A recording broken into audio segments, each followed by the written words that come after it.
आज से लगभग 5000 वर्ष पहले द्वापर युग में जब वृंदावन के यमुना नदी में एक सैलाब उठने लगा।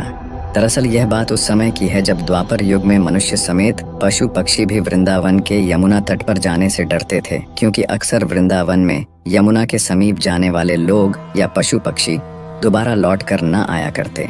और उस समय इन घटनाओं के पीछे कई अफवाहें फैलने लगीं, लेकिन दरअसल सच कुछ और ही था। तो सच ये था कि द्वापर युग से भी लगभग लाखों वर्ष पहले महर्षि कश्यप ने राजा दक्ष प्रजापति की 17 पुत्रियों से विवाह किया, लेकिन महर्षि को अपनी सभी पत्नियों में से कद्रू और विनता सबसे ज्यादा प्रिय थी। फिर कुछ वर्षों बाद एक दिन महर्षि ने खुश होकर अपनी दोनों प्रिय पत्नियों से उनसे कोई भी एक वर मांगने के लिए कहा। कद्रू ने महर्षि से 1000 पराक्रमी सर्पों की माता बनने का वर मांग लिया, तो विनता ने कद्रू से आपसी मतभेद होने के कारण उससे विपरीत जाकर महर्षि से एक ऐसे पुत्र की कामना की जो कद्रू के सभी पुत्रों का नाश कर सके।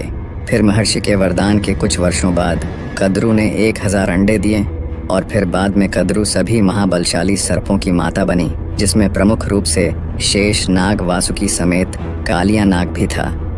और वहीं विनता ने महाबलशाली गरुड़ को जन्म दिया।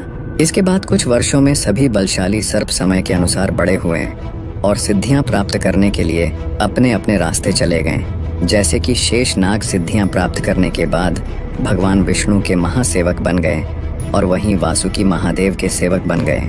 और वहीं सबसे अलग कालिया नाग ने कुछ ही वर्षों में अपने विष को और भी ज्यादा विनाशकारी बना लिया और कई महासापों को युद्ध में हराकर कई विवाह भी कर लिए और रमण द्वीप का राजा बन बैठा। इसके बाद वहीं गरुड़ ने अपने दम पर सबसे बड़ी सिद्धि हासिल की और भगवान विष्णु के वाहन बन बैठे और फिर अपने माता विनता के कहने पर निकल पड़े तमाम नागों का विनाश करने। जिसके बाद कुछ ही वर्षों के अंदर गरुड़ ने शेष नाग को छोड़कर कद्रू के तमाम सर्प यानी कि नाग पुत्रों को ढूंढ ढूंढ कर समाप्त करना शुरू कर दिया। और फिर एक दिन गरुड़ कालिया नाग को ढूंढते हुए रमण द्वीप भी पहुंच गए और फिर दोनों में युद्ध प्रारंभ हो गया, जिसमें कि कालिया नाग की बुरी तरह से हार हुई और वह अपने पत्नियों समेत मौका पाते ही रमण द्वीप से पलायन कर गया और वह भागकर वृंदावन के यमुना नदी में आ बसा, क्योंकि यमुना उसके लिए एक सुरक्षित स्थान था।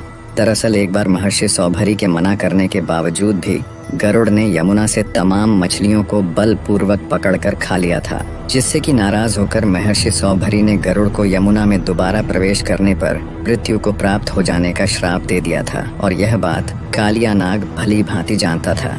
इसके बाद से ही कालिया नाग वृंदावन के यमुना में राज करने लगा और समय बीतने के साथ साथ वह क्रूर भी बनता गया। नदी के पास भटकने वाले जीवों को वो कच्चा चबा जाया करता और उसने अब तक अनगिनत मनुष्यों और अन्य जीवों को क्रूर तरीके से मौत के घाट उतारने का सिलसिला यूं ही जारी रखा। साथ ही उसने यमुना के जल को भी जहरीला बना दिया था, जिसे पीने के बाद जीवों की मृत्यु हो जाया करती।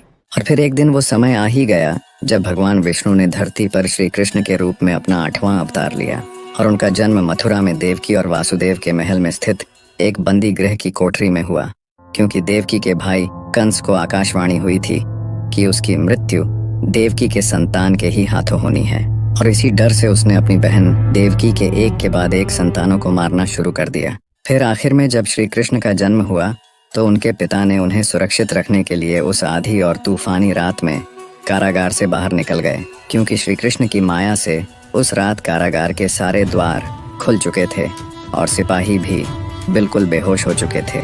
फिर वासुदेव श्री कृष्ण को एक टोकरी में सुलाकर यमुना नदी को पैदल ही पार करते हुए लगभग 15 किलोमीटर तक गोकुल लेकर आते हैं और उन्हें नंद बाबा और माँ यशोदा के पास छोड़कर वापस कारागार को लौट जाते हैं। दरअसल वासुदेव जब यमुना नदी पार कर रहे थे तो स्वयं शेष नाग उनका रास्ता बनाते जा रहे थे। इसके बाद नंद बाबा और माता यशोदा ने बेहद लाड़ प्यार से श्री कृष्ण का पालन पोषण किया। फिर कुछ वर्षों बाद अपने राज्य में कंस के बढ़ते हुए अत्याचार को देख नंद बाबा और माता यशोदा समेत श्री कृष्ण को लेकर मथुरा को छोड़ वृंदावन आ बसे। श्री कृष्ण बचपन से ही बड़े नटखट स्वभाव के थे। श्री कृष्ण का हर दिन और हर पल शरारत से भरपूर होता था। वे शरारत करते करते कई लीला भी कर देते थे और हर लीला के पीछे उनके कई उद्देश्य भी पूरे हो जाया करते थे। यूं ही शरारत करते और लीला रचते श्री कृष्ण थोड़े बड़े हुए और फिर एक दिन वे अपने मित्रों के साथ गेंद खेलने यमुना के समीप पहुंच गए। फिर कुछ देर बाद खेलते वक्त गेंद यमुना नदी के अंदर चला गया और फिर उनके मित्रों के तमाम मना करने के बावजूद भी गेंद वापस लाने के लिए श्री कृष्ण नदी में कूद पड़े। फिर यमुना नदी के अंदर जाने के बाद श्री कृष्ण ने गेंद को ढूंढना शुरू किया, जिसके कुछ देर बाद अचानक उन्होंने अपने पीछे विशालकाय और भयंकर महासांप कालिया नाग को पाया और कालिया नाग ने उन्हें पानी के अंदर देख बेहद घातक तरीके से हमला करना शुरू कर दिया। पर श्री कृष्ण ने उसके हमलों से बचते हुए कालिया नाग पे पलटवार किया।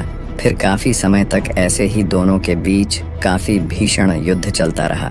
नदी के ऊपर उठते भयंकर बुलबुले देख श्री कृष्ण के मित्र पूरी तरह से घबरा गए।